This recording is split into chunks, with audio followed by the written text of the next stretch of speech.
அந்த தூதருடைய பெயர் சொல்லப்பட்டால் ஸலவாத்து சொல்வதினால் நன்மை மட்டும் கிடையாது. நபி ஸல்லல்லாஹு அலைஹி வஸல்லம் அவர்கள் மஸ்ஜிது நபவியில வெள்ளிக்கிழமையில மிம்பர் படியில கால வைக்கும் போது ஆமீன்னு சொல்றாங்க. 2வது படியில கால வைக்கும் போதும் ஆமீன்னு சொல்றாங்க. 3வது படியில கால வைக்கும் போதும் ஆமீன்னு சொல்றாங்க. கீழே இறங்கின உடனே சஹாபாக்கள் கேட்குறாங்க, யா ரசூலல்லாஹ் நீங்க ஆமீன் ஆமீன் ஆமீன்னு சொன்னீங்கன்னே என்ன காரணம்னு கேட்குறாங்க. ரசூல் ஸல்லல்லாஹு அலைஹி வஸல்லம் சொல்றாங்க, நானா ஆமீன் சொல்லலை, ஜிப்ரையில் அலைஹிஸ்ஸலாம் அவர்கள் என்னை சொல்ல சொன்னார்கள், நான் சொன்னேன்றாங்க. 1வது படியில கால வைக்கும்போது பெற்றோரில் ஒருவரோ இருவரோ இருந்து யார் நல்ல முறையில் நடக்கவில்லையோ அவர் நாசமடையட்டுன்னு துவா செஞ்சாங்க, நான் ஆமீன் சொன்னேன்றாங்க.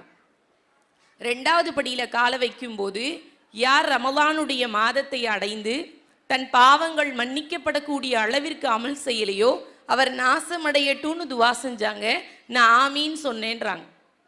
3வது படியில கால வைக்கும்போது யார் அல்லாஹ்வுடைய தூதருடைய பெயர் சொல்லப்பட்டு ஸலவாத்து சொல்லவில்லையோ அவர் மீது நாசமடையட்டும்னு துவா செஞ்சாங்க, நான் ஆமீன் சொன்னேன்றாங்க.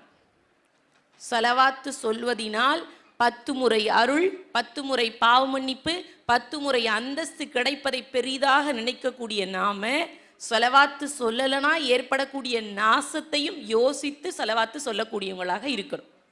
அல்லாஹ்வுடைய தூதருடைய பெயர் சொல்லப்பட்டால் ஹயாத் இருக்கிற வரைக்கும் ஸலவாத்தை இன்ஷா அல்லாஹ் சொல்லணும். சொல்லுவோமா? யார் என்ன நினைச்சாலும் நமக்கு தேவை கிடையாது. இவங்க என்ன ரசூலா பேரை கேட்டால் ஸலவாத்து இப்படி சத்தமாக சொல்கிறாங்களே, நினச்சா நினச்சிட்டு போகிறாங்க. அருள் கொடுக்கக்கூடியவன் நமக்கு கொடுக்குறேன்னு சொல்கிறான். ஸோ ஸலவாத்தை சொல்லக்கூடியவங்களாக நாம் இன்ஷா அல்லாஹ் இருப்போம். அல்லாஹ்வுடைய கிருபையால் இந்த தாருல் ஹிக்மா அரபிக் கல்லூரியினுடைய ஆண்டு விழாவில் அல்லாஹ் தஆலா நம்ம எல்லாரையும் ஒன்று சேர்த்திருக்கிறான். இதை கொண்டு, இந்த நன்மையான காரியத்தை கொண்டு நாளை மீசானுடைய தராசையும் நமக்கு கணக்க வைக்கக்கூடிய ஒரு செயலாக இது இருக்கணும்னு அல்லாஹ் இடத்துல துஆ செய்வோம்.